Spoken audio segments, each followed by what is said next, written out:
Sir right now I am busy, can I call you later? Excuse me, जी ma'am. ये जो तुमने अभी अभी इंग्लिश में बोला, तुम्हें इसका मतलब भी पता है या फिर सामने वाले ने जो तुमसे कहा तुमने उसी का रिप्लाई कर दिया? Yes ma'am, I know the meaning.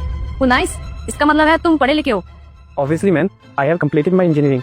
क्या बात है, तुम इंजीनियर भी हो और काफी पढ़े लिखे भी लगते हो, लेकिन तुम यहाँ पर ये गार्ड की नौकरी क्यों कर रहे हो?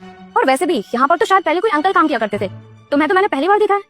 ओ मैम, यहाँ पे मेरे पापा जी काम करते थे, वो किसी कारण की वजह से आ नहीं पा रहे हैं, इसलिए मैं यहाँ पे जॉब कर रहा हूँ। हनी, तुम्हें लगता है कि मीटिंग के लिए लेट हो रहे हैं और तुम इस गार्ड के साथ अपना टाइम वेस्ट कर रही हो, तो हमें चलना चाहिए।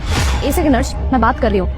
अच्छा तुम मुझे बताओ कि तुम इतने अच्छे खासे पढ़े लिखे हो, उसके बावजूद भी ये गार्ड की नौकरी कर रहे हो। अगर तुम चाहते तो किसी अच्छी बड़ी कंपनी में अच्छी पोस्ट पे काम कर सकते थे और तुम्हें सैलरी पैकेज भी अच्छा मिलता। एक्चुअली मैम, मैं एक इंजीनियर हूँ और मैं एक IT कंपनी में काम भी कर रहा था, लेकिन किसी वजह से ना उस कंपनी में से कुछ एम्प्लॉयर्स को बाहर निकाल दिया गया, जिनमें से एक मैं भी हूँ। और फिर उसके बाद मेरे पापा जी की भी तबीयत खराब हो गई, तो घर का खर्चा कैसे चलता, इसलिए मैंने उनको कहा कि आपकी जॉब पे मैं चला जाता हूँ। और एक वो दिन था और आज का दिन है, तब से मैं यहाँ गार्ड की जॉब कर रहा हूँ। तुम तो बहुत अच्छी हो। आज के टाइम पे कोई भी बच्चा अपने माँ बाप के बारे में इतना नहीं सोचता। तुम्हारे पापा की तबीयत खराब थी तो उनके बदले तुम यहाँ पर नौकरी ज्वाइन करने के लिए आ गए। तुमने अपने बारे में एक बार भी नहीं सोचा। अगर तुम्हारी जगह कोई और होता तो शायद इतना नहीं करता। सच में तुम तो बहुत अच्छे हो। हाँ मैम, वो क्या है ना, बचपन से ही मैंने अपने पापा जी को एक गार्ड की जॉब करते हुए देखा है और उन्होंने मुझे इतना बड़ा किया, इतना पढ़ाया लिखाया, वो भी इस गार्ड की नौकरी की वजह से। इसीलिए मैम, अब घर का खर्चा तो चलाना ही था ना, मेरे पास जॉब नहीं थी। और ऐसा नहीं है मैम, मैंने दूसरी कंपनियों में ट्राई नहीं किया, मैंने दूसरी जगह भी गया, वहाँ पे बहुत सारे इंटरव्यू वगैरह भी दिए, लेकिन कहीं पे सिलेक्शन नहीं हो पाया। फिर घर का खर्चा कैसे भी चलाने के लिए मैं इस गार्ड की जॉब को करने लगा।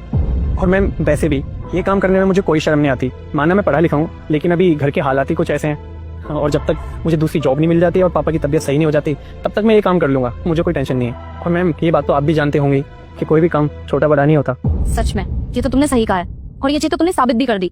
वैसे जिस कंपनी में तुम गार्ड की नौकरी करते हो, तुम्हें पता भी है ये कंपनी कौन सी है? ये एक IT कंपनी है। रियली मैम, ये एक IT कंपनी है? मैम मैं कितने टाइम से गार्ड की जॉब कर रहा हूँ और मुझे तो ये पता ही नहीं चला। मैम आपको तो पता ही है कि मैंने इंजीनियरिंग की हुई है, तो मैम अगर इस कंपनी में कोई पोस्ट खाली हो तो आप मुझे। हाँ, तुम हमारी कंपनी में काम कर सकते हो और हमारी कंपनी को भी एक इंजीनियर की जरूरत है जो कि ईमानदार हो, हमारी कंपनी में अच्छे से काम कर सके, जैसे कि तुम हो। श्योर मैम, मैं इस कंपनी में जरूर ट्राई करूंगा। लेकिन मैं तुम्हें ऐसे सिलेक्ट नहीं कर सकती। सबसे पहले मुझे तुम्हारा इंटरव्यू लेना होगा। अगर तुम इंटरव्यू क्रैक करते हो, उसके बाद ही हम डिसाइड करेंगे कि तुम हमारी कंपनी में काम कर सकते हो या फिर नहीं। श्योर मैम, मैं पूरी मेहनत करूंगा कि मैं इंटरव्यू क्रैक कर पाऊँ, और मैं जॉब लगने के बाद ना मैं पूरी ईमानदारी से काम करूंगा।